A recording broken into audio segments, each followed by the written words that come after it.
And now we're off to, that's so bad. We're off to Milan. We're going to Italy. So normally people always kind of take pictures with Jeff or have pictures for Jeff to sign. But this time it was a dude with a printer outside the club, sitting there chilling, printing his pictures. It was like a production system in order to get signatures. I don't really know what he's going to do with 17 signatures from Jeff, but he's got them, and Jeff's that kind of guy that he's going to sign them. Did I just let people know that Jeff would sign 17 pictures if you presented to him? It's a world out there.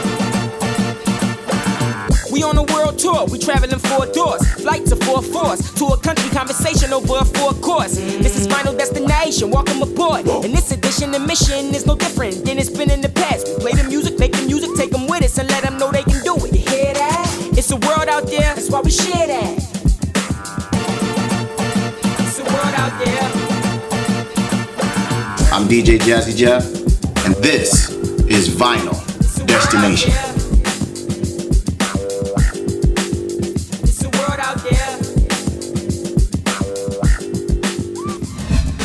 God bless America.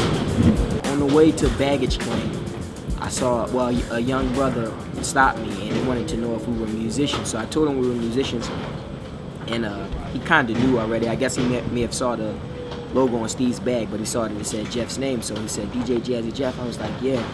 And he asked if we were playing the show here. So instead of giving him the website, which I gave him that as well, but I gave him the app. You know, it's just moving along with technology, you know. If you have an iPhone out there, I didn't get there yet. Oh, I'm sorry. See, that's why I'm not a storyteller, because you do good, and I jump the gun too much. Go ahead, proceed. This is the part where you rewind it back and watch him rudely interrupt me before finishing. You know, instead of going to djjazzyjeff.com, which you can do as well because it is mobile friendly, just go to the app and it's on your phone at all times. And what that allows you to do, it enables you to listen to mixes, albums, projects, see all of his tour dates, and it's just a lot more. It's more fun. You know, it's an app. You can just click on it one tap and it's right there for you. And I believe it works offline as well. And once again, before I got to say the app and sign out with what the app's name was, Frank, you tell them what the app is called since you want to get to it so quickly. No, I want you to say it because you're better at with your voice. You say it. DJ Jazzy Jeff. Then he says it fast. It's DJ Jazzy Jeff, and you can download it out of any of the app store. And want the only app store. Airport security in Zurich is for me personally, the way I felt was that they were all surrounding me because I was the important person. For you and not personally? Is that possible? Hey. Sorry. He did say for me. Yes. He said personally. I was just trying to figure out. Hey man, listen. I thought it meant the same thing. Not being personal. Right. I'm sorry if I was rudely interrupted. How does it feel? Master Shifu. How does it actually feel when you're trying to tell a story on camera? Terrible. Jeez. Ciao, sono Andrea, siamo in giro per Milano, sono DJ Jazzy Jeff, stiamo facendo un giretto per I negozi tra sneakers e vestiti. Looking for some dope pieces. We all like big streetwear fanatics and fans and everything, so we got the homie Andrea that's taking us around, and we've been in like 2 shops so far. Carhartt was cool. We're in another spot now. It's called Special. Next, we're gonna take a little pit stop to Stussy and see what they have. I see you got. I just saw him when he went to give yours. I got my hat. Medium sole, so this is especially for running. Like the Ultra Boost, the classic one. Yeah. And but this is better because it's a little bit hard compared to the other one. So after a long time walking, it's better for your back. Yeah. Because when the sole is very soft, sometimes it can be.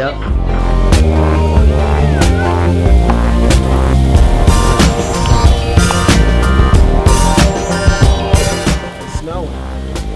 Leaves.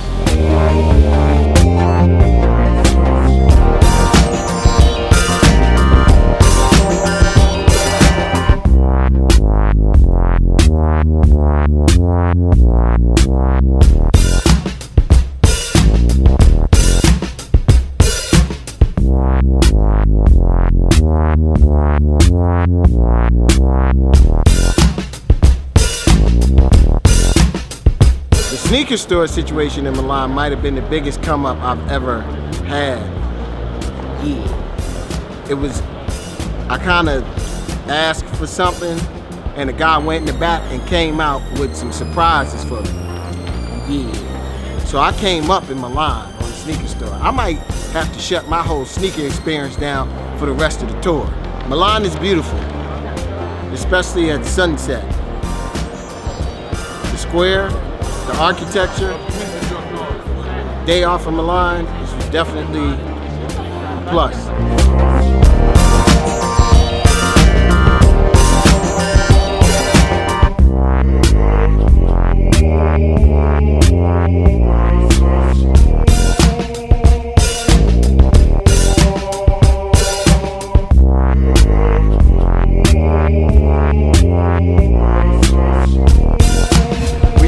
Manchester.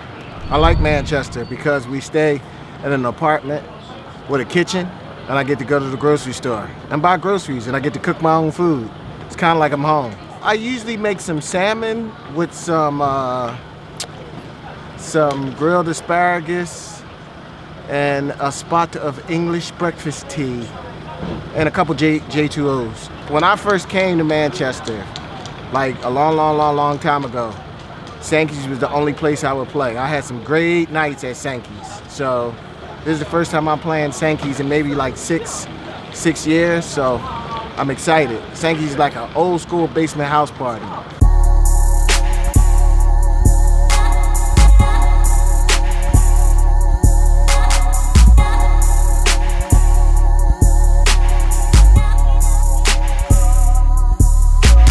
Pack 1 to 2 pairs of sneakers, one comfortable and then one fly if you want to really get Dougie or something like that. But always travel with at least one pair of sneakers that you can wear throughout the whole entire tour. No? Do you have free entry? Because it's quite. I do have a free entry. I'm DJing tonight. I'll go free entry. I'll let you guys work it out from here.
Do when I come here. This is why we don't really eat out in Manchester, because we come here, we get an apartment, it's nice, we got a kitchen, we got a grocery store, you got fresh fruits and vegetables and all that right at the corner. So we like to come in here and we cook, because we eat on the road all the time.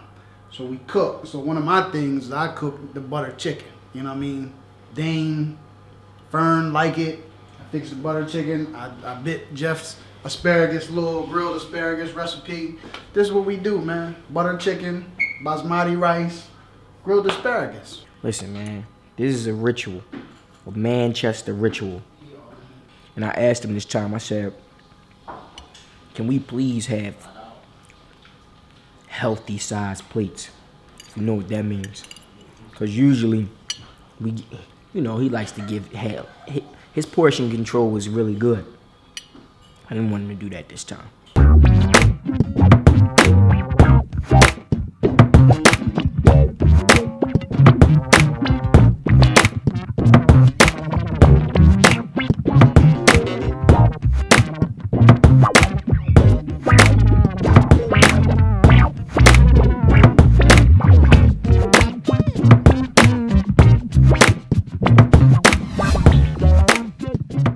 worst ass whooping you ever got?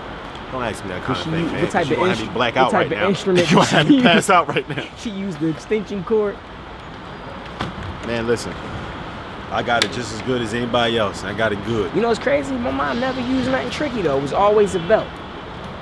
Always. She ain't never go as far as like a twig and none of that. My mom was innovative with the ass whooping.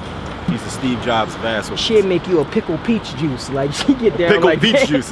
Whatever she got in the house is left. Right. Did you learn how to cook in school? Hell no. I wish I would've. I learned how to fight. I had physical education. I learned how to gamble. You know what I mean? Hey, Unc, did you have home economics in school? Mm-hmm. What kind of school you go to? Motep. See? Steve went to a... He ain't going to no damn Motep. I remember being out the plateau and somebody set up on the roof because they were set up on top of the hut.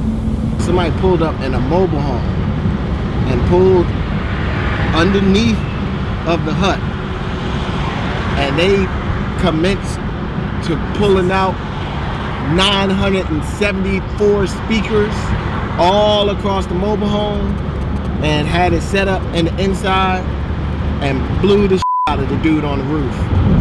And it was funny because that was Gary and I. On the roof or the mobile home? In the mobile home. At the plat, there wasn't like who gets to go. So sometimes it'd be 3 or 4 guys out there set up with their equipment. And you play for a couple hours and then you gotta let somebody else play.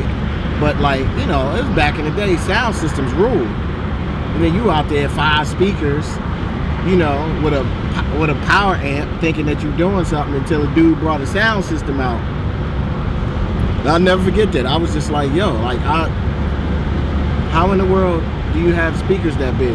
And then after meeting Gary, I remember I was just like, yo, how did y'all amass all of that?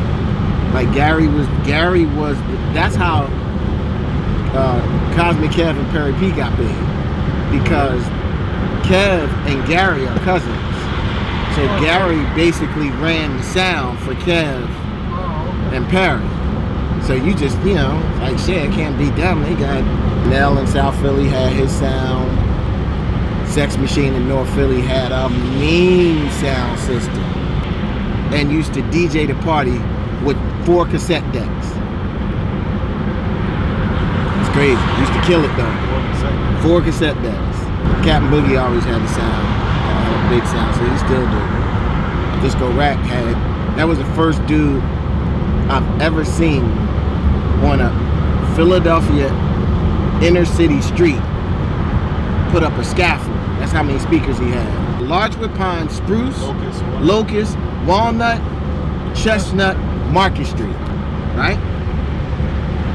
57. Disco Rat set up on 59th and Market Street, and you could hear him. This is one of them times that my mom jammed me up, and I was the only dude sitting on the block because everybody was on 59th and Market Street, and I was just sitting on the porch like this. Man, you never let me go nowhere. But you could hear the music on 59th and Market. You would go up there like 1 o'clock in the afternoon, and you would stay at the Plat on a Sunday from 1 o'clock till about 9 o'clock at night. Did you ride 2 miles an hour so everybody could see you? You parked. You parked. You did that till you got a spot. If you got a spot, you wouldn't get that spot up. No. Yeah. That was like. As soon as you move, somebody's gonna take the spot. I got a text message maybe about 45 minutes ago, an hour ago, that said Prince had passed. And I said, no, he didn't. And I turned to Dane and told Dane, and Dane said, it ain't happened. It's impossible for Prince to pass. You know? But we sat and we kind of like glued ourselves to social media and the web and TMZ and all that, and it started as somebody passed within his estate, and then they said that he passed, and it was just like it was wild too, because it took us like a good half an hour of just between like Googling and checking all of the credible sources to figure out if it was true. And yeah, I started texting people, and everybody, a few people said that it was a hoax, and it was like, you know, but unfortunately, Prince did pass away. So rest in peace, Prince. Yep. And I'm almost positive that tonight we'll do some sort of tribute. Absolutely. To him. Absolutely.